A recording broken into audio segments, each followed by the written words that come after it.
I started, doing structured training in 2014. I got my first podium in 2017. So it was 4 years of nothing. I didn't have any expectation. I was like, I'm just enjoying the process here. I'm just enjoying, going out with these kids and getting my ass kicked, but getting better in the process. That was the motivation for me in some sense. I didn't get any result. In fact, I didn't even expect, me and cycling and podium, not happening, boss. Not with my weight, it's certainly not happening. So it took a long time. The point I'm trying to make is that enjoy the process. Basically, invest in the process, not the outcome. If you attach yourself to an outcome, you're setting yourself up to disappointment, because there's so many things that you can't control. I am Venki, a working professional in IT as well as an amateur masters athlete and a coach for endurance sports. You are listening to the Working Athlete podcast. Here, I talk to working athletes from all walks of life and experts from various sports to provide you with inspiration, training tips, and lifestyle advice. If this is something that interests you, I have a small request from you. Please subscribe to the channel on YouTube, Spotify, Apple Podcasts, or wherever you get your podcasts from. You can also let me know what you like and what you would like to listen to more of by commenting in the comment section on YouTube. I promise to do my best to improve with each episode and bring you the best content that helps you and me get better each day. This episode is brought to you by The Bike Affair. If you are in search of a one-stop destination that caters to all your cycling needs, our today's sponsor, The Bike Affair, is the perfect place to check out. I have known the founders of The Bike Affair, Krish and Gokul, personally for nearly 15 years now. In fact, my first century ride was with Krish back in 2008. They are both exceptional human beings and entrepreneurs that believe in providing exceptional service to their customers. And it shows. With over 14 years of experience, the Bike Affair has established itself as a trusted source offering honest advice and exceptional service. They are offering a special treat for the listeners of this podcast. You can enjoy a 10% discount on your first order by using the code BikeyVenki on their website. So if you are in Hyderabad, visit their store in Kondapur, or if you are anywhere else in India, shop online by using the link thebikeaffair.com. I will leave the link in the show notes. Now, enjoy the podcast. Welcome to the Working Athlete podcast. Thanks, Venki. Mahesh, I've been following your journey for quite a while now. I think the first time that we met was in TFL. Yes, TFN. Maybe BBCh before that, Yeah, 2014. 2014 Yeah. BBCh. Okay. BBCh, because I did TFN in 2015, and I did a couple of BBCh races in 14. 14. So I think we might have. I mean, you probably would not have heard about me, but you were a popular figure back then. So I certainly had heard about you. So yeah, 2014 actually when I Right. kind of met you, but 2015, yes. Yeah, When so I remember you from TFN 2015. Okay. But yeah, I mean, being popular in 2014 means that I've been in the field for Oh yeah, donkey's for sure, years. for sure. It's just that I You- started a little earlier. That's You were the all. benchmark. You were just killing it in Masters. Yeah, you're just taking a little bit of a backseat, but I'm sure you're gonna be I back. mean, so priorities Yep. changes. True, But true. yeah, man, that's I've been following your journey since then, and from there to now, what a journey, man!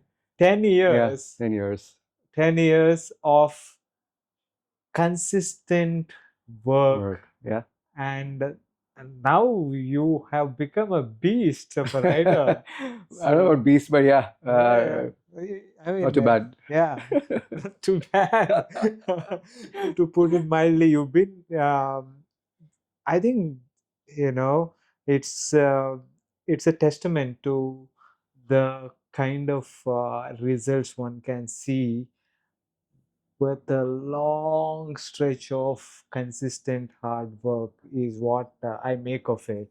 But I would love to hear your journey, Sure. right? Yeah. Of from there to here. Yep. So before we get into that, uh, was there any relationship with sport growing up? What kind of? So absolutely zero relationship with sport. I was never, into sports. In fact, I was always overshadowed, and I was like a very shy kid, and uh, I was always in the background. So even if in school when we used to go out to the football ground, and we had those sports hours, and the entire school, entire class would sort of go out and play football. That's what we used to do. I would sort of be the extra, behind the line, somewhere. At most, I would be a goalkeeper or something of that sort. So that's my connection with sport. I had zero connection with sport. I used to follow cricket like every other, kid in school. Fanatically, I would say I knew all the records and all that, and I would play cricket, and I was decent at it. That's the only, playing in your neighborhood. That's pretty much it. But no, I had no connection with with sports as such. Just every Indian kid plays cricket, and that's me. That's also who I was. But no connection. I was never part of any school team, never part of any college team, nothing of that sort. Nice. But still, when did the this cycling come into your life, and how?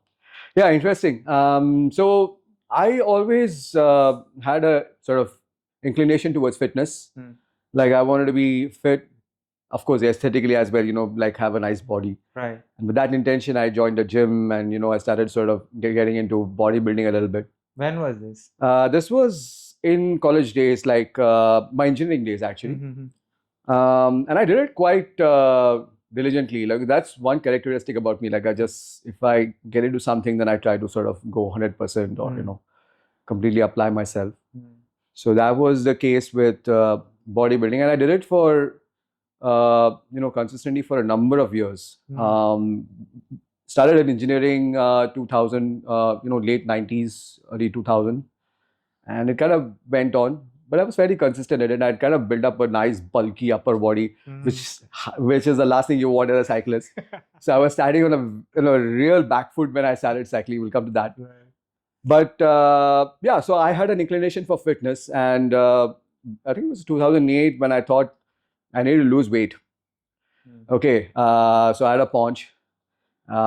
Despite all my bodybuilding, but I was having a little bit of, so I wanted to sort of work on my fitness and get like really lean and all that. So with that intention, I said, let me go get a cycle. And then I went into a local shop. This was in 2008. And I'd done no research, no background on the kind of bicycles. I didn't know that there is an MTB hybrid road bike, nothing of that sort. I just went into a shop, local shop, told him I'm looking for a bike. It's a famous shop in Pune, and it's owned by Sudarshan. So Sudarshan is quite popular, and he guided me well. He said, like, for your requirement, he showed me an MTB for 8,000, which was like a lot of money back then. I said okay, and I bought it. And that shop is about just 3 kilometers from where I stay. And I said I'll ride back home. And within a kilometer, I was huffing and puffing. Like, this is a big mistake, man. This is not going to work out. This doesn't look like a good idea. But yeah, that's how I started. And even when even my parents or my mom didn't know that, I was going to buy a cycle. And especially when she heard about the cost, she was like, you've lost it. Like, who buys a cycle at because I started working by then, right? So they're like, people are buying cars and you go and buy a cycle, and that too for 8,000. Right.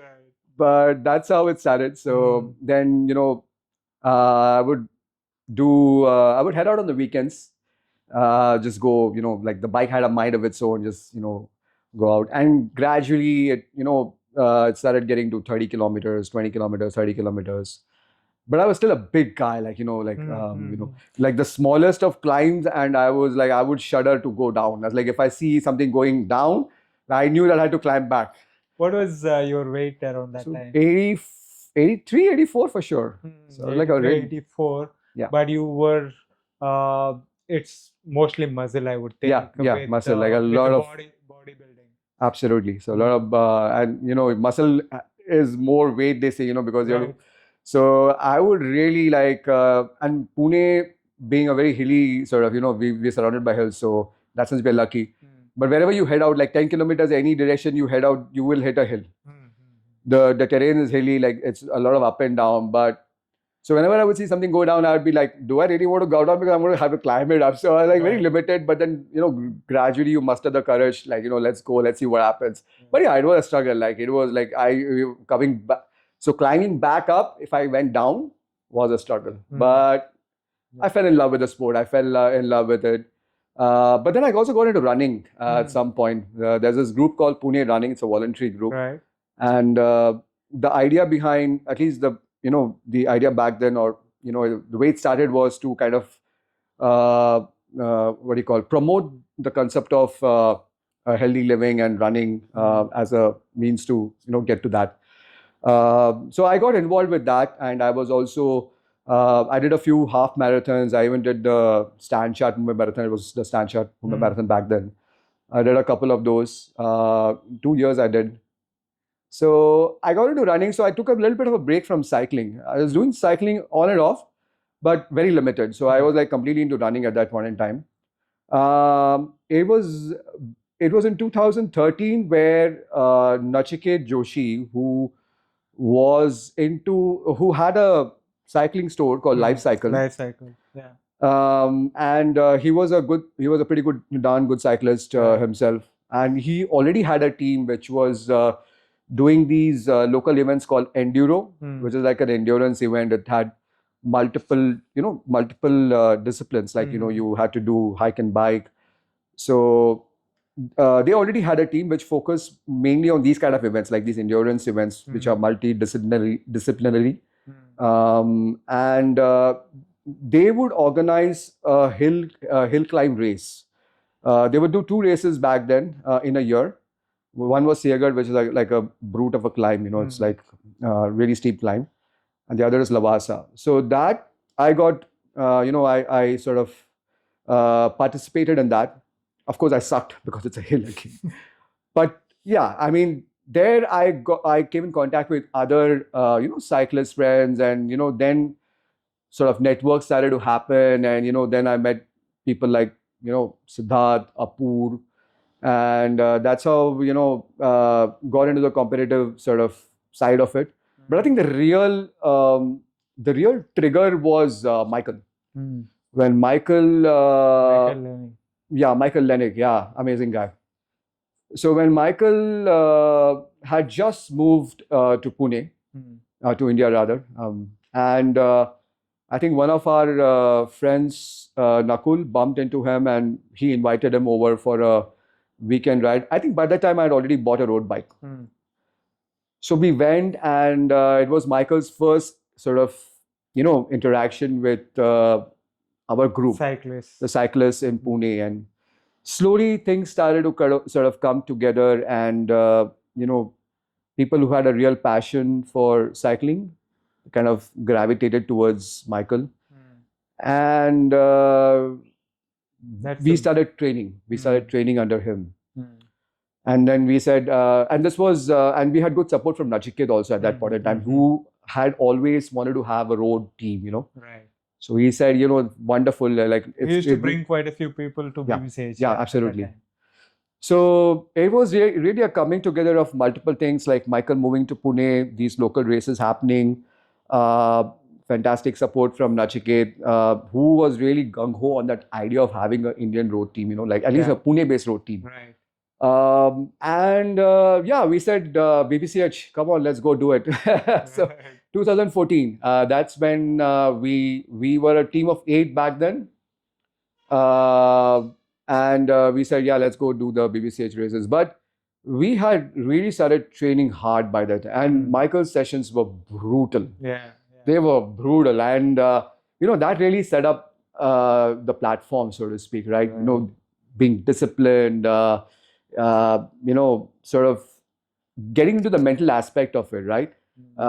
you look at training which is physical, but there's also a serious mental aspect to it, which is what we got to kind of work with a little bit with Michael actually. So a lot of training, a lot of brutal training, but really because we had, at least I never had any we didn't know what structured training was. He was the first one to introduce us to something called a structured training. We would just, I mean, that's the scene. In fact, mostly even now, people really don't know what is structured training, right? Back then also it was the same. It was more. And he was the one who introduced us to structured training. And really, it was kind of an eye opener. And so we quickly saw, increase in our levels, right? Especially those kids like Rishabh, Hatarki, Makaran, Aunsh, these three kids, they were just out of school and they were brutal. They were like, those sessions were eye-watering. They were fast. They were like really fast. Especially, I remember those kids. I mean, now calling them kids would be. They're still kids for us. We're old people. For us, they're still kids. They might be. They might be in college, and they were sorry. They are out of college. They're working, but yeah, they were still kids as far as we are concerned. Yeah. Amazing set of riders. So that's the genesis of Pune Wolfpack. Absolutely, yes. It started as Team Lifecycle, and that's who we did the BBCh races as. Like the 2014, we did a Crit and we did Nandi. Those are two races we did as Team Lifecycle. But going into 2015, we said let's do our own thing, and that's how Pune Wolfpack was born. Like there were 8 people. And man, what a group. It was awesome. I mean, till date, it's there. But when it was like at its prime, it was something. So it's coming together of like-minded people who like to suffer together. You bet. And, have fun while on the bike. So it's nothing like it, man. Absolutely. When you have a team like that, it is something. Ultra competitive. Ultra competitive. Like it doesn't get more competitive than Michael and the Rishabh on the climb. It's like they were going hammer and tongs and wanted to beat each other. So yeah, I mean the level just went up, man. So yeah, great group of people, man, and real dedication, real passion for the sport, and we were winning races, local races. We went to a lot of so for example, I think the Ahmedabad, outside of Pune also there were many races. It's been a long time, so I'm failing to recollect. But yeah, I remember that we did go out and win a few races. I mean, mostly Michael and the kids actually. So what are your memories of, say, your first couple of BBCh races? I mean, it was an eye opener. Like this was so. Like I said, so when I say race, the only races that I had done till that point in time was the hill climb race. And hill climb race, especially with my weight, I had no chance. And to quickly answer your question, right? Like, so I started doing structured training in 2014. I got my first podium in 2017. So it was 4 years of nothing. There's like just show up at Michael. We had a meeting point at a place at 6. We used to just go train. So like I said, one of my characteristics is that I just do it. I didn't have any expectation. Like, I was like, I'm just enjoying the process here. I'm just enjoying, going out with these kids and getting my ass kicked, but getting better in the process, right? That is what I was, that was the motivation for me in some sense, right? I didn't get any result. In fact, I didn't even expect, like, me and cycling and podium, not happening, boss. Not with my weight, it's certainly not happening. So it took a long time. Like, the point I'm trying to make is that enjoy the process. Basically, invest in the process, not the outcome. It's common. Everybody talks about it, but it's so true. Like, if you attach yourself to an outcome, you're setting yourself up to disappointment because there's so many things that you can't control, right? So 2017, it took a long time for me to start getting some results. Okay, then it gives you a lot of confidence.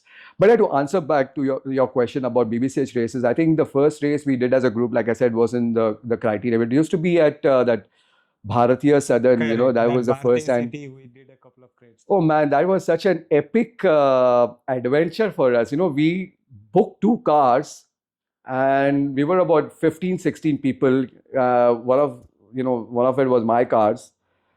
We landed, it used to be on a Saturday, I believe. It used to be on a Saturday evening. The crit was on a Saturday evening, I remember that. And we didn't do any hotel. Nachiket said, he's got friends. He's a very well networked guy, So he said he's got a friend, Brijesh, from Velasco. Brijesh Nair, Yeah, sorry, Brijesh, yeah. So he said, this guy has got a flat. It's empty. We'll go and stay. When we entered the flat, there was nothing. No beds, nothing. We landed in the evening. We imagine 850 kilometers. We traveled. We are tired. We have a race in the evening and there's no bed. We were using our backpacks as pillows and, sleeping on the floor. Okay. But then, we've come here. We said, we have to do the race, right? So we set off. And I think back then there were 2 categories. They used to do the Cat 2 and the Cat 1, right? Yeah. So Cat 2 was first. That was a 45-minute crit. And man, it was in the morning only. No, it was in the evening for Evening? sure, 100%. It Trying was. to remember when was this? This was in the evening. Evening in the sense about late afternoon it would start. I think Cat 1. Yeah, I remember very well. I mean, because that's my first coming together with a real race, a Right. real criterium or a road race, right? So those memories are etched in those. Etched in forever, right? I remember, and I didn't even have cleats back then. Sorry, I just had platform pedals and shoes. I still have those pictures, But I put in my 100%. Of course, I got lapped. We came together. We were 8 of us. Michael and Nachiket were the only guys who had experience in racing, and they ended up, 1-2. So Michael won and Nachiket was second because they went into a break eventually and they won. So that was my first experience. But what I really remember from that race, of course, we enjoyed our victory and all that. And it was raining. It started to rain. And the next was Cat 1. And SKCT had come. They had Naveen and they had Loki. And those 2 guys had broken away from the group.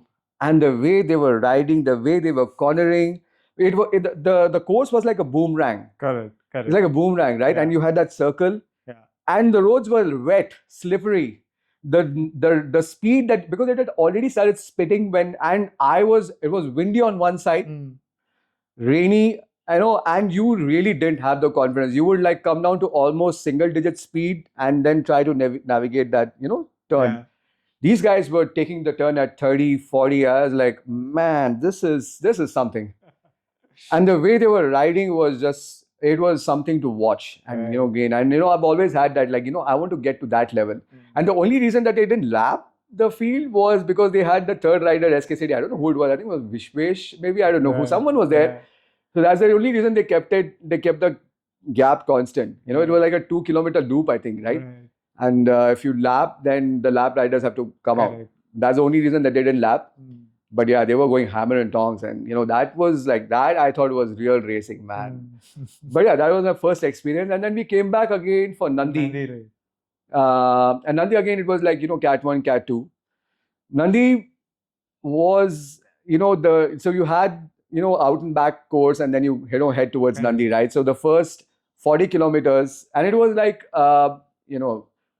was no masters. I don't think there was any masters. It was just Cat 1, Cat 2.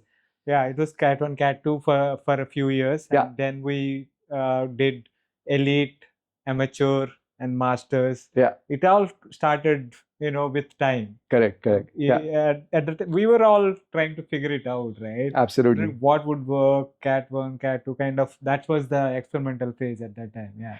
So what I remember about this Nandi race is, it's an out and back course. The out part of it was, I think, a negative gradient, it's all mostly downhill. Right. You have a strong tailwind. And you're going at 40 kmph, 40 kmph back then, the wind in the hair, because now I don't have hair. I don't know whether I have.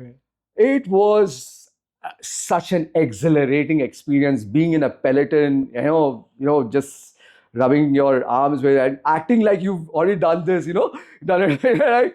that surge of adrenaline, all that was exhilarating. The U-turn, attacks, Hits you face. I'm going backwards. Like, what is this? Like the first 40 kilometers, 40 kmph. Super fast, and that acceleration, or you feel that surge. Boy, I was made for bike racing. You take the U-turn and you're gone. And the next 60 kilometers, I don't think I ever suffered so much. Right.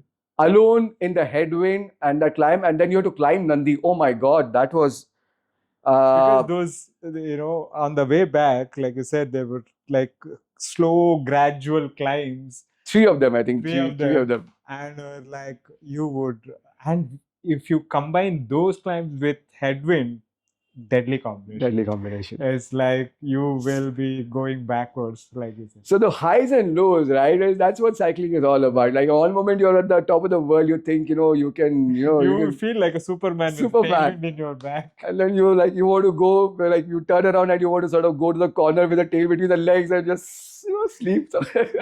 So that was an amazing experience. Like then that's when Michael sort of use that as an example, that you try to hang on to a wheel. Hanging on to a wheel it's like you should hang on to your wheel like it's your dear life depends on it. Right. So that's a learning experience. Everyone will go through it. Everyone is going to get dropped at some point in their first couple of races, right? Yeah. But then you learn, you pick up experience, and you get better. Yeah. So that was 2014 BBCh. Amazing. And then the first time we met, I remember you from was TFN 2015. How did you come to know about it? How did you end up doing it? What was the experience like? So this, I heard about TFN through Apur. Apur Verma, a good friend of mine, very good friend of mine. Yeah. And he was raving about it all the time. Like, you should go do TFN. I think he did it in 2013, 2014. He did it in 2014. And he was raving about it, like, the experience that you get, the riders that you get to meet, especially from abroad, right? A lot of riders, TFN, they come from abroad. And he was raving about it. And of course, the attraction was Kalahatty. He said, ma'am, those 26 hairpins or 32 hairpins, I forgot. Right. And, everyone knows the story about Kalahatty, right? So he, like that, sowed the seed in me. Like that really got me curious and, really sort of, I said, I got to do this. So I registered it. Of course, I had a good friend, Rajat, also, so we did it together as a team. Rajat, yeah. So we both had come down with Pranay from Mumbai. The three of us had come down. And what an experience, man. TFN, that's. I've been wanting to go back, but it's not happened. But hopefully, one of these years, I'm really looking for. Yeah, definitely. I want to come back. I mean, TFN, it's like, the friends I made in TFN, I still have them. Like, you get to meet such amazing people from different walks of life, like investment bankers from Singapore and whatnot. They're all there. Yeah. And they share their experience, their story, their journey. Amazing. So TFN, I just have most wonderful memories. It didn't start off very well because I had a crash on day one. So I think the first day you leave you head for Mysuru. Right.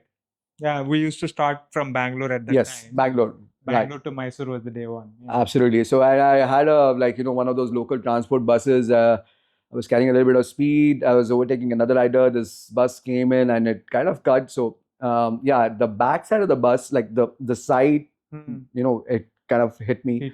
I went down and I had a gash here and some skin wound basically. Unfortunately, I didn't break anything, but it was painful. So I carried that, but I carried and it got better. And of course, TFN got wonderful medical attention. They were so amazing. They would always come to my room and make sure that it's all been, I get the right medical attention and all of that. So started off like this, but by the end of it, I was like, the friends that I've made, the memories I've accumulated were like, I remember pretty much every day, I remember all the hotels. I remember all the hotels, like, we did Valparai, we did OT, of course. OT was like that Highlands, right? Highlands was a Highlands. Oh my God, that hotel was like a 5-star. That was the first time we were using Highlands at that time. Okay. And beautiful location. Absolutely. And Then at the other end, you had Valparai. The Kalahatty, right? Yeah. What Oh. do you remember from that? Coming to that. So yeah, Kalahatty, like I said, Apur had already told me about those 26 hairpins, but really nothing prepares you for Kalahatty. Right. Like you hear about all these stories. And so I was staying with these investment bankers from Singapore. One of them was an investment banker in Singapore. I forgot the third guy was also someone, you know, who done multiple times. And the evening dinner talk already starts, you know. So I'm sitting at the, you know, I'm having dinner and this guy's like, yo, tomorrow's Kalahatty. So this is my 4th attempt. So the first attempt I stopped 8 times. Second attempt I stopped 6 times. Third is like 5 or 4. Tomorrow I'm hoping to start, you know, do it in 3 or 4 stops, and I should do. I was like, what is this? Like, what kind of talk is this? It's scaring the shit out of, you know, people like, oh, stopping is now a criteria for your progress, huh? Like I stopped 3 times and that's like now I progress. Like, man, this is something, yeah. And then and the thing is, you've already done, it's a 4th day. So you've already done a fair amount of riding, fair amount of climbing. Absolutely. And heading into, so there's a slightly shorter stage. I think it's like 94. I remember all the numbers very well. From Sultan Bate. Correct. Yeah. And the you know, the road leading up to Kalahatty itself is heavy rolling. Like you have ramps at 10%, 12%, double-digit figures, you know. So never negotiating all that. Like, yeah, it's like, man, what is this? It's like you finally get there, you reach in the afternoon, and people are like, you know, resting, and so that's what I did. I of course I had, you know, like obviously zero. The only thing I said to myself is, I will try not to put my foot down. Okay, that was my aim, and it started.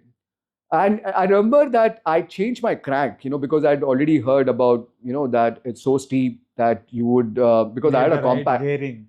Exactly. So I had a standard, I think 5339, and I went to a compact, like a 50 and a 34, and a 32 in the back, 30 or 32 in the back.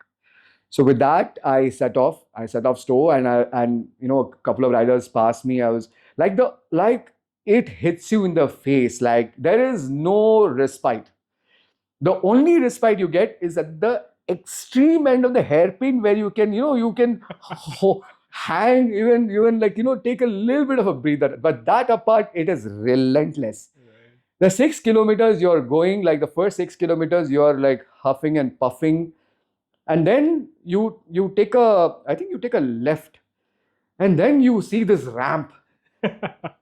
Man, then I got to know that's like the Hail Hitler ramp. Correct. And I saw Belinda. Belinda is Richard's wife, right? She was walking. Okay, she had almost 100 meters, you know. So 5 minutes have gone. The gap is only increasing. Maybe I should also walk. Yeah, walking is better. And it's not close to traffic. You start zigzagging. That's the only way to cut the gradient. Like it's all double digit. It's literally like a ramp. Right. Your front wheel is going off, man. With all my weight, it's like going off. Like the forward momentum is almost nil. You're zigzagging. You are like, there is traffic coming. You don't care. Like, I'm okay, but because I really didn't want to put my foot down. Yeah. Somehow I zigzagged.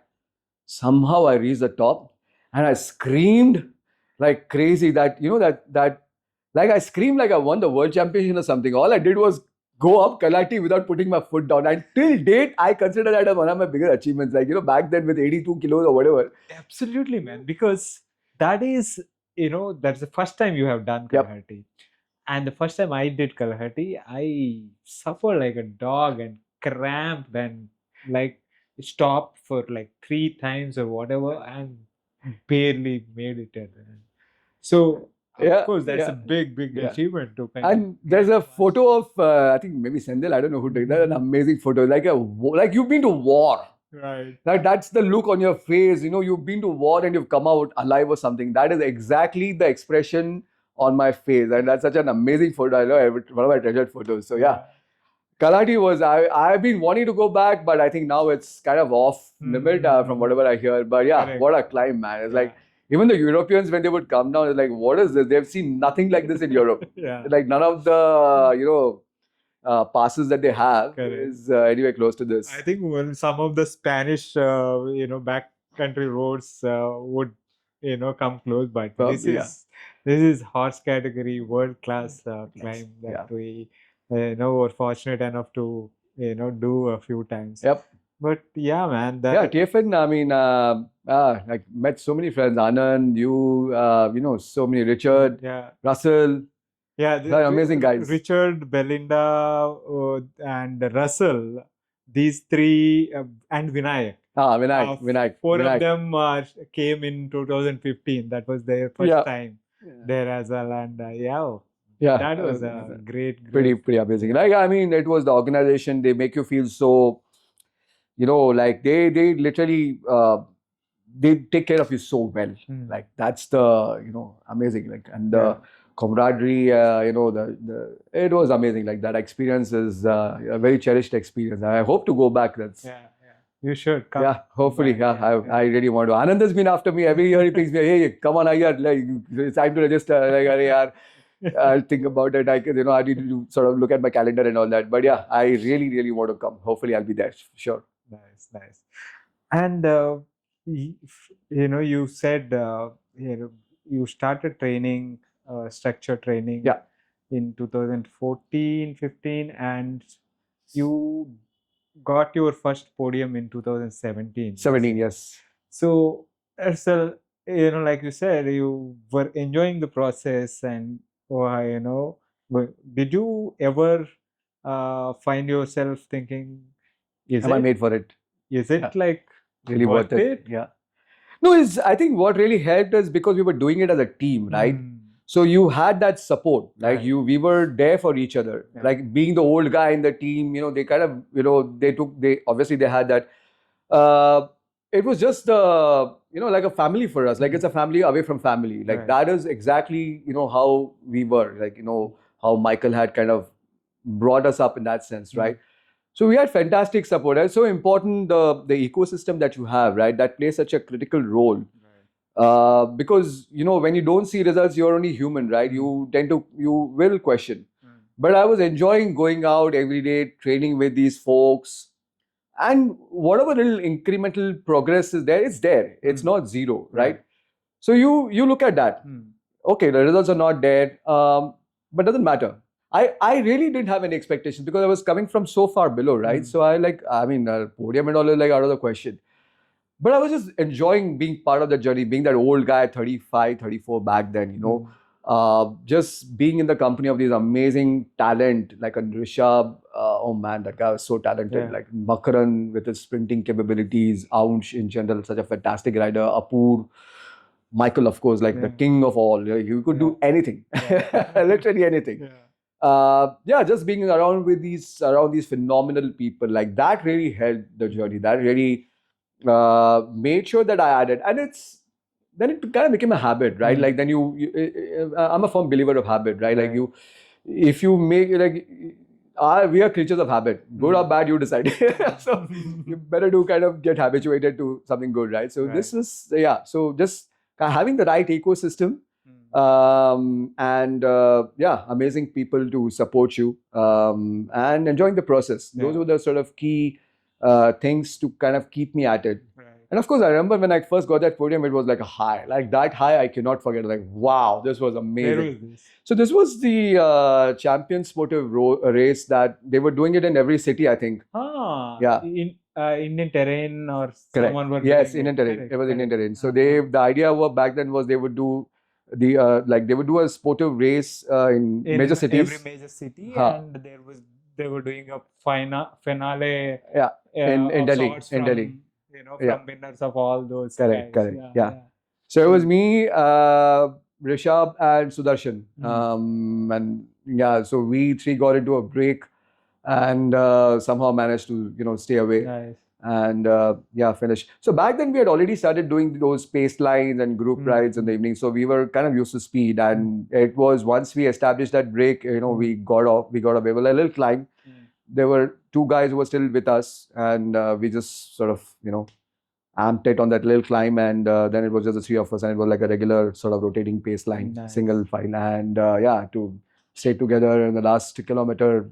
The sharp went off, Sudarshan went off. I was like, okay, I'm happy to finish third, man. Final place in the podium was good enough for me. I was very happy for them, obviously. But yeah, that was like, but then that was my first real podium, and that I remember that feeling was so distinctively. It was like a high, and then you're chasing that high. Right. Then you're chasing that high, then you want to get that again. You want to get that again. But it's like while you, like I keep saying that, you know, believe in the process. That's the fundamental. You have to believe the process. No matter how well trained you are, there are so many things that can go that are out of your control. If the moment you start attaching yourself to a result, then you're like setting up yourself for disappointment. So just believe in the process. But yeah, you should have goals. You should have, like, you know, you want to do well. And when that happens, when things come together, that feeling that you have is, you know, chasing that every time. Correct. And it's a very rare, like, you know, because, you know, unless you're maybe like an NJ or somebody who's like dominating everything, you know, victories are rare. So you want to enjoy those moments, right? So that's how it is. So that's my first sort of podium, podium finish. Amazing. And that is so true that what you're saying about, you know, not attaching yourself with the results but having aspirations and goals. Absolutely, yeah. It's like a detached attachment kind of thing. Correct. Right? It's like a fight balance. Right. Like you can't just keep saying that, no, I'm process. Like what is the point? Okay, sure. Like you attach yourself to the process, you're enjoying it. But some people I know who do that actually, because they want to see progress. But have a goal. That'll really, you know, give you the direction. Give you that boost actually. So I mean, you need to strike that balance, you know. Like you put, man. Yeah. Like, you know, the thing about the point you were making about attaching yourself to results and the kind of disappointment you can have, because there are so many factors that can affect that result, right? Exactly. It is not just you. There are so many other factors. Talking of which, this our BBCh Classic last year comes to mind. Bloody hell, you were in top shape. We were, you know, we were going, and just 4 of us at the end, right? Yeah. And 7 kilometers to go. 6 kilometers. Yeah, 7 kilometers to go. And I knew your attack was coming. When I saw you back, you were not there because you got a puncture. Exactly. Right? Exactly. So you could do everything right, but something on the road was... Exactly. So, you know, a puncture can take you out, right? And you put in so much effort, you know, you it's not easy also, like for me to take time off from work, plan your trip, you know, there's a lot of planning, a lot of investment in terms of energy that you need to do, right? Yeah. And then to come here all the way and then have that one puncture, it's really easy to, you know, get disappointed, but that's part and parcel. You need to accept the good, the bad and the good, right? That's part and parcel. You have an injury, for example. That's you got to learn how to deal with those things, right? Because the negatives are a part and parcel of every journey. So you know, you need to learn to deal with it. So I say, if you can't deal with it, don't be in it, man. Punctures are bound to happen. And you know, even with the negatives, even with that, I mean, you know, see what you can learn from it. Like, you know, like, could you have done something different that could have avoided that situation? So I discussed this with NJ, you know, like, then we decided that, you know, you don't want to ride the weather scree, and you know, that you know, it's easy to attribute to factors which are beyond your control, but if you look deeper, there is some connection, right? So you got to try and learn, you know, not just look at the disappointment. Right to the right of the white line. Yeah, because I think it was a new highway, so there was a lot of scree and the debris on the sides, right? That was the first race we did on that highway. Yeah. And it was not even clean to be open to the traffic. And so I think we kind of tried whatever we could, but it was basically all the debris from the construction of the road itself was there. It was not even open for traffic. Correct. So it's a lot of those, small pebbles and you know all that. So gravel was there. Correct. So and it took out nearly 20 people that day. It was a massacre. It was a massacre. Some 160 or 180 participants were there And- across various categories, and 20 people got gone because of Yeah. punctures. So yeah, that's part and True, parcel. true. Yeah.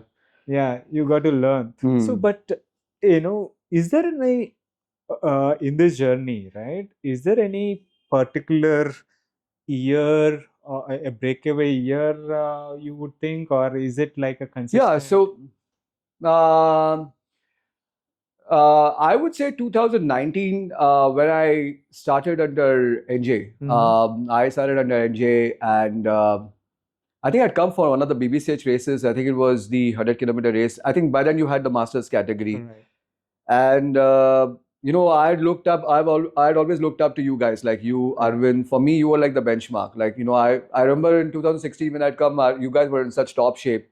And back then you would do the race as as Masters and the Elite combined, right? Right. And I remember 2016 I had come with a lot of good preparation, and I did really well. But of course, Arvind won, I think, and Craig was second, third. And I'm forgetting who else was there.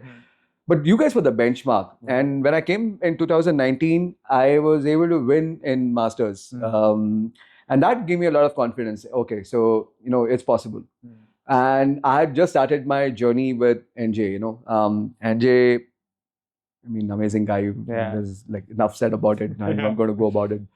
But yeah, just interacting with him, the knowledge that he has and the clarity he's able to impart is amazing. So that, I think that set me off on a fantastic journey. And I think that was my breakthrough year where I started believing in myself a little bit more. And with NJ on my side, NJ doesn't take anybody. Like, he only, takes people on board when he's convinced that this guy is ready to put in the work. And that also gave me confidence that, the fact that NJ has taken me, maybe I'm, somebody. So, that I would say is my breakthrough year. Of course, 2022 was COVID, but 2022 I put in a lot of volume. And yeah, there was the level I could see was beginning to go up. 2020 and 2021. 2020 I did a lot of work. 2021 was a relatively quiet year, but then it picked up again in 22, 23, 24. 23 I did those BBCh races, but I think I did the 100-kilometer road race, Kolar one, which I won. I did Nandi again, which I won. I like the classic was again a good, it was looking good till I had that puncture. And 2023, I put in a lot of mileage. So like the level was clearly going up. And also I was doing some of the local races and, mixing it up with the elite, the boys was also giving confidence. In fact, so for example, the last Sunday, there was a race, like the Patas Road race, and I was there in the elite category. It was like a stacked field. And with a little climb, and the fact that I was able to hang on, like we got into a break. There was a break of 8, and I was there. So that gives you confidence that you're finally there now. Like as a cyclist, you've arrived. Like now we are at a certain level.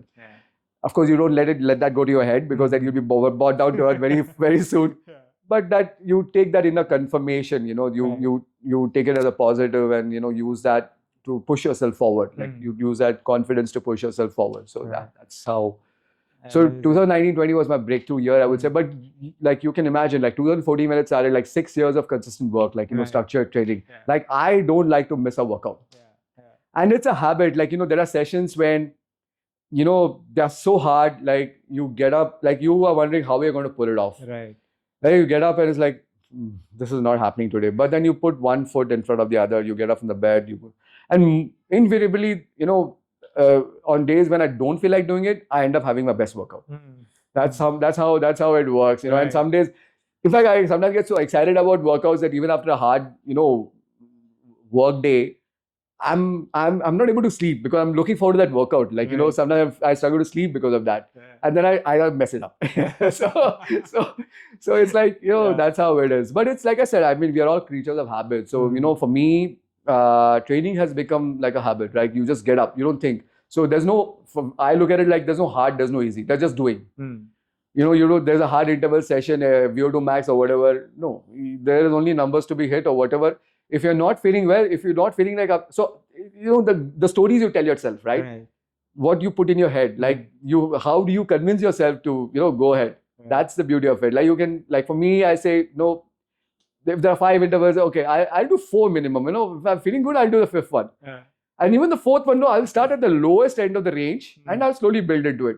But once you get into it, then it's you would be amazed how your body response, how you're able to perform. So that's how you got to, that's my trick. Everybody has some mental toolbox that you need to, pick up the tools and see what works for you. But this is something that I do.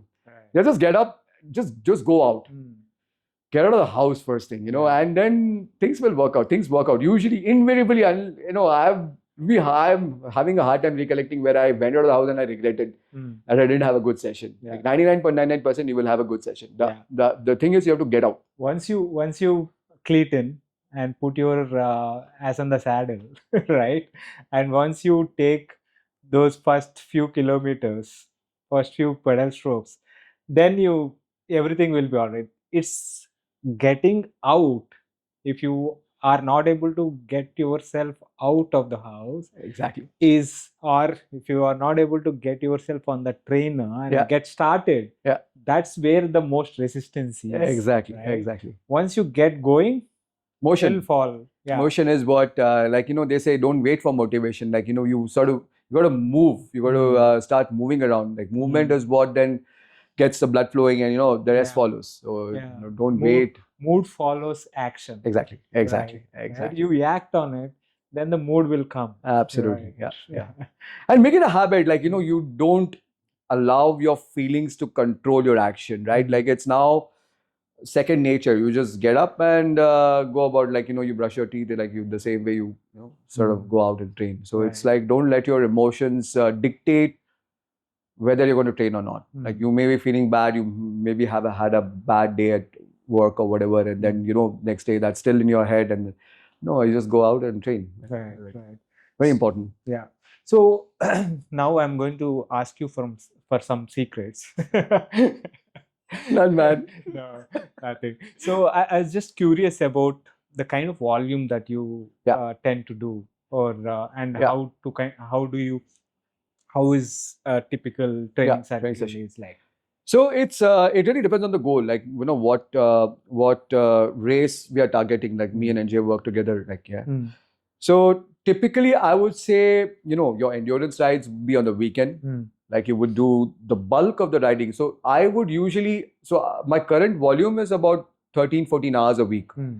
That's what I do. So like periodization, right? So 13-14 it'll like build up. Maybe max will go to 16 hours, 15-16 hours, and then taper back. The way it would be structured is you would do the bulk, the volume, the aerobic work on the weekend, Sunday mostly, like a 3-hour or a 4-hour ride. And the intervals, the slightly sort of challenging sessions would be in the middle of the week. We will figure out which days are, depending on my work schedule, I would know which days are challenging. So I would try and not schedule my challenging workouts on those days. You got to sort of, mix and match, see what the week looks like or what the month looks like, and then sort of pick those days where you think you can do those challenging sessions. So you would do about 2 to maybe 2 interval sessions, 2 to 3. 3 maybe if if it's like a challenging, like it's like we're building up to a very like a goal.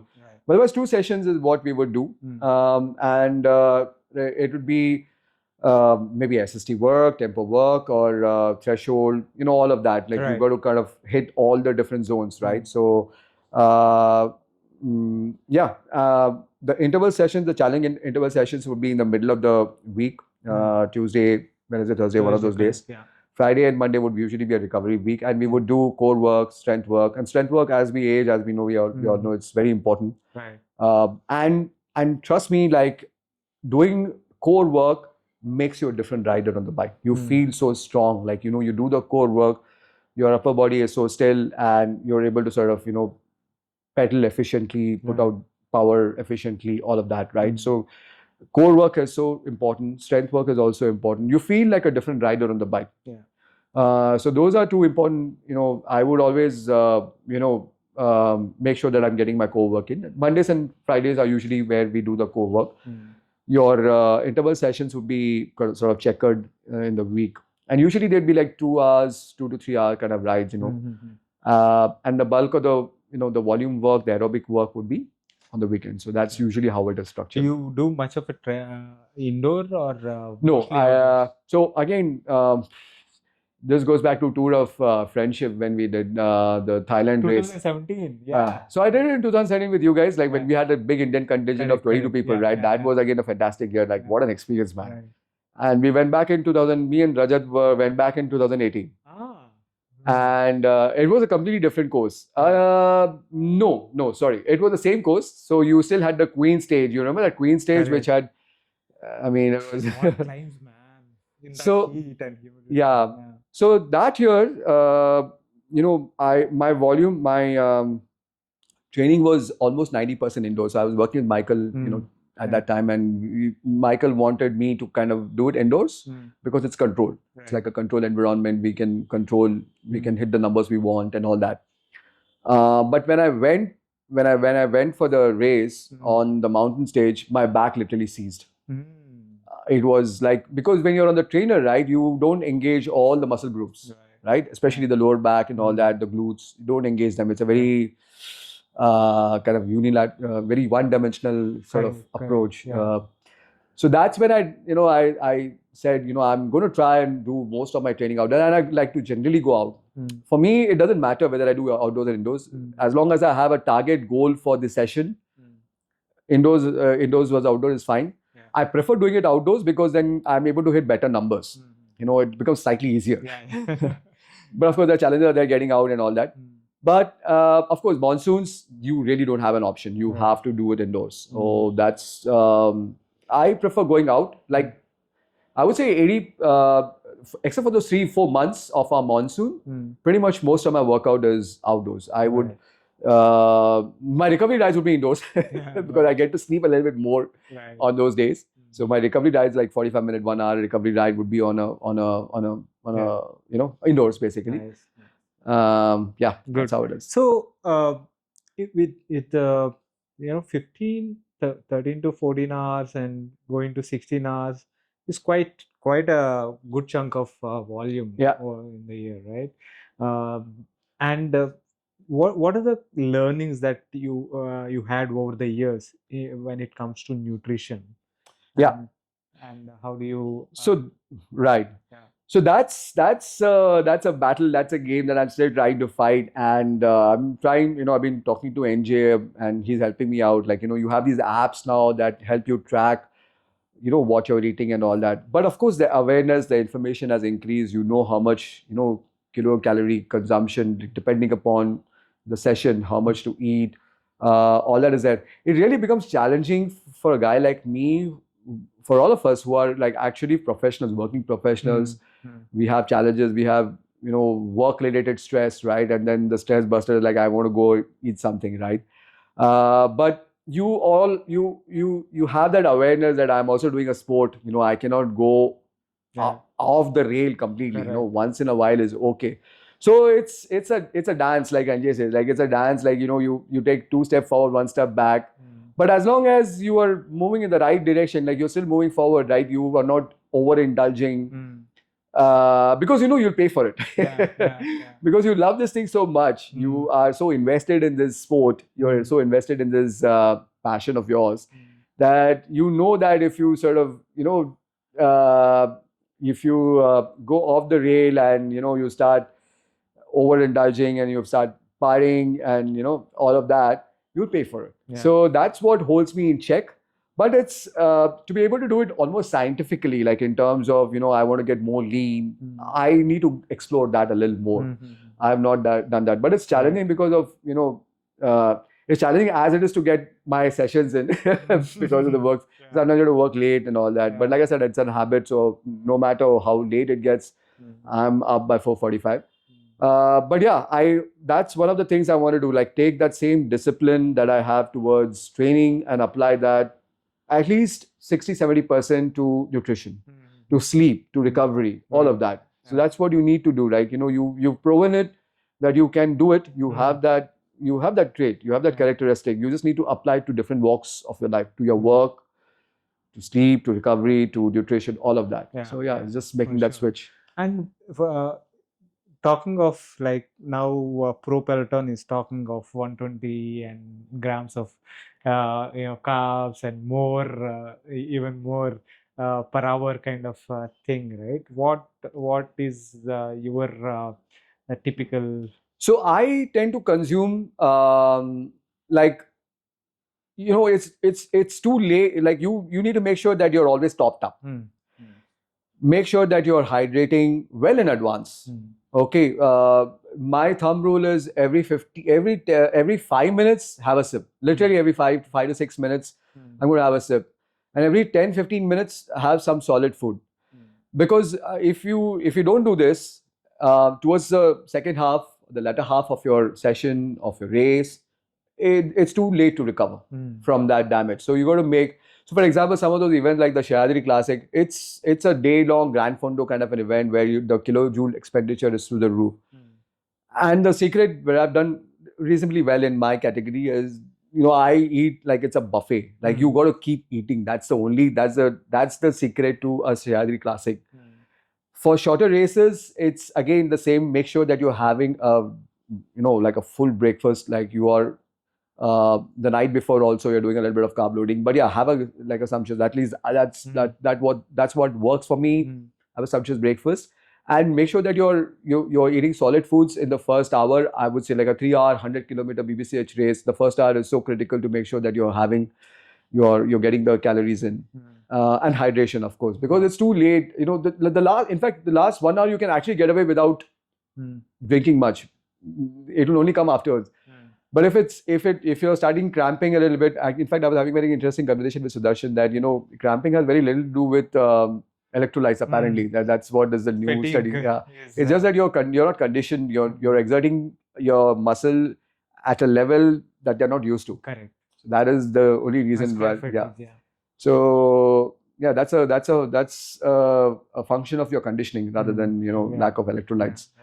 But yeah, I mean, you got to keep eating. That's like nutrition is. If you're not eating, you're setting yourself up. You're going to balk. Simple as that. Right. So making sure getting your calories in is important. Yeah. Good.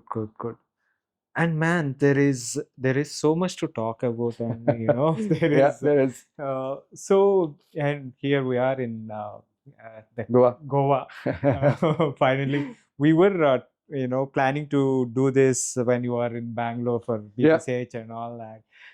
Didn't quite happen. Yeah. We tried to do it remotely also. It didn't work out. I mean, remotely it's always a pain because the technical issues, that issue, this True. issues can crop up. Yeah. So I nowadays mostly prefer doing it in person. Yep. But also sitting with a person and chatting is It's an amazing experience. It's an experience that can't really replicate in a virtual session. But yeah, it is what it is. Yeah. But it's been super fun, man. Yeah, That same you here. were able to finally do it in Goa here for the Absolutely. Goa Classic. Yeah. And as usual, you are killing it. That I don't know. Tomorrow I'm going to get killed. With the hilltop finish coming up, I'm not too sure about that, but we'll see, man. You'll be fine, man. Yeah. You'll be fine. Yeah. But yeah, quick shout out to my Pune Wolfpack friends, especially I'm here with Sudarshan. Like my takeaways is people generally ask me what is important, right? So what is important is investment in your own self. Get a coach. That will make sure that you are progressing. Have work with have the right set of people. I'm so fortunate to have a friend like Sudarshan, man, and like Sudarshan, dude, that's another guy who has been at it. He's a geek, and he's like he does all the talking on the bike. Yeah. He doesn't open his mouth much, but he does all the talking on the bike. Yeah. And when he talks, people listen. I got a national medal, man. It's like, that guy's amazing, that guy. Yeah, actually, like working full time and continuously for more than 10 years, being at it, and finally making a medal last year, right? Yep. Amazing, man. I was like so happy. The guy is finally he's got some reward for all the work that he's done. Again, he's the guy who doesn't really, he just goes out and gives it 100%, and results, if they come, he's happy. Yeah. He's also the in that Zen mode kind of thing. He's like the monk. He would never monk. hear Sudarshan talk ill about anybody, nothing. He will just turn his face, some gossip going on somewhere, he'll just walk away. He's that kind of a guy, like chill guy, man. Amazing guy. I love that guy. I love that guy. I mean, I'm so fortunate. I get to train mostly. I used to train a lot with Rishabh. I mean, of course, within the group, and then mostly my training partners were Rishabh. That's how. So basically, when you train with people who are better than you, your level automatically goes up, man. That's kind of what happened. And of course, now with Sudarshan is amazing. It's like, I love that guy. Amazing. And I mean, we did a session with Sudarshan before the medal. I interviewed him online. And now that he is here, I should get him on. You should. I'm sure he'll, just talking about that race would be something. I was so happy, I couldn't believe it. Like, like really? Like, these guys, it was well within him, but how road nationals are, right? Like, the best in the country are there, services, railways, this and that. And then for him to get that medal for Maharashtra was, pretty epic. Pretty epic. Amazing. I was like really happy for that guy. Yeah, like you said, right? It's the company that makes the journey. Absolutely, right? yeah. And for you, and don't be afraid. Like you go for you'll get dropped. You go for the fast group rides, but make that attempt and invest in adventures, man. Like even coming to Goa for me was like, man, I don't have to really come, but I knew that I have to go. I have to make that effort. I have to come here and see. It's all a learning experience. At the end of it all, it's the experiences that you accumulate that you will remember. The TFN experience, the Tour of Thailand experience. I mean, you need to have that courage and say, get out of that comfort zone. Go and get those experiences. They will transform you. I wanted you here because I had an ulterior motive, because I wanted to see a good fight, witness it firsthand. I knew Rajesh was here. Now I know. And you set it up very nicely now. Tomorrow is the showdown. Oh God. Amazing, man. So, it was getting really vocal today, the race, And but we talked it out later. But that's like, even oldies can get competitive, man. We were at it. No, but at the end of the day, it's just a race. It's a race, exactly. Don't let it get to your head. Correct. Sometimes in the heat of the moment, things happen. But as long as you recognize that and you talk it out, I think it's all good. I mean, in a peloton, if someone is opening a mouth, I would nod and shut up. And then I'll meet that person at the end of the race and talk it out, because you don't get your, let your HR is high. Exactly. You don't waste energy. You want to add argument to that mix. Right? Totally. At the end of the day, we all, are working professionals. Exactly. We are all friends. This is not our bread and butter. Correct. We like to win races. We like to, be competitive, all of that. Yeah. But do that, take that with a pinch of salt, right? And do it respectfully. Respectful. That's very important. That's very important. Be respectful, which is what is the key word actually. Yeah. Amazing, man. Super fun sitting down with you. Finally. Same here, man. Same here. Glad I was able to finally make it, man. I've been wanting to do it, like for some reason it didn't happen, but finally we are in Goa. And it took Goa too for us to come together and do this. Right. Not Bangalore, not Pune, Goa, somewhere in between. True. So to kind of wrap it, right? What are some of the tips or the learnings that you have over the years that you would like to share with fellow working athletes? Yeah, I would say that, when you put in the work, it is but natural that you will, it may take a while. But don't lose hope.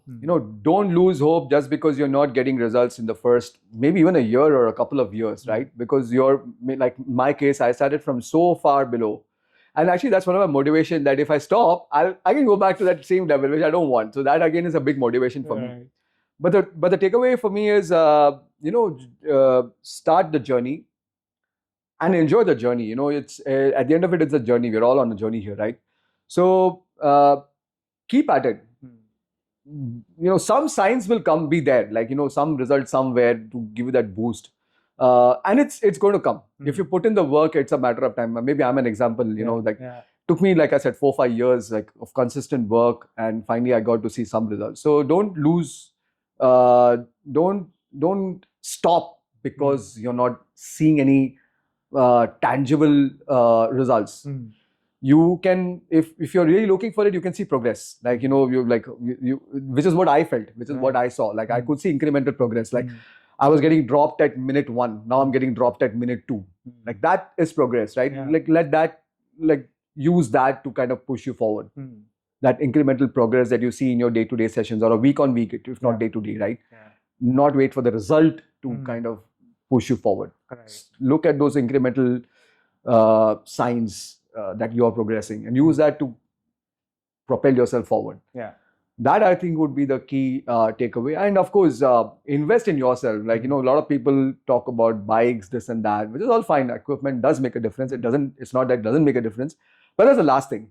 Invest in yourself. Invest in a good coach. Having a good coach is, people underestimate coach. See, for me, like, I've been at it, I think most of us can be self-coached in that sense. But it still makes sense to, invest in a coach, even if you're doing it as a hobby, right? We're all doing it at least for us working professionally, we're doing it. But the coach can make such a big difference to your journey.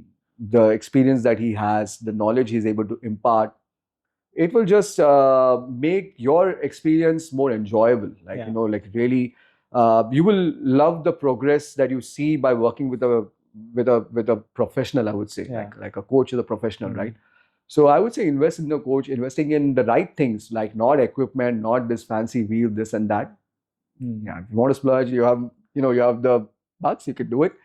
But I would say getting a coach is paramount. It doesn't matter even if you're a BRM rider, if you're an endurance rider, just that guidance and being accountable to somebody is what sometimes works.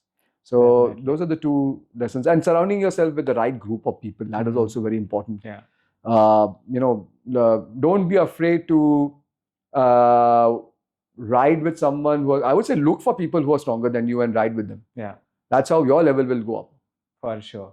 That's why I, advise any person, any cyclist that I see coming up and wanting to, being very passionate about the sport and all, to ride with like-minded people and form a team. Right? Very important. So that coming together will change everything. Absolutely. Right? Absolutely. That's a very good. And another thing, coaching, right? That's a phenomenal way to see consistent progress. Right. The satisfaction that I get nowadays is seeing progress. Exactly. In the people that I in your athletes. Right. It's amazing to see their journey from someone who is not able to do like 30 kmph to now getting close to 40 kmph. And they're what they do is like have very basic equipment, but they invested in themselves, like you said. Correct. Invested in the process of getting stronger. Correct. Now, when they move on to a better equipment, you will just go to another level again. So that's how it is. It's been super fun. Same here, man. Same here. I really enjoyed talking. I was like, I wish I'd done this sooner, but better late than never. Thank you for taking. Same here, man. Same here. Thanks, Venki. Thanks a lot.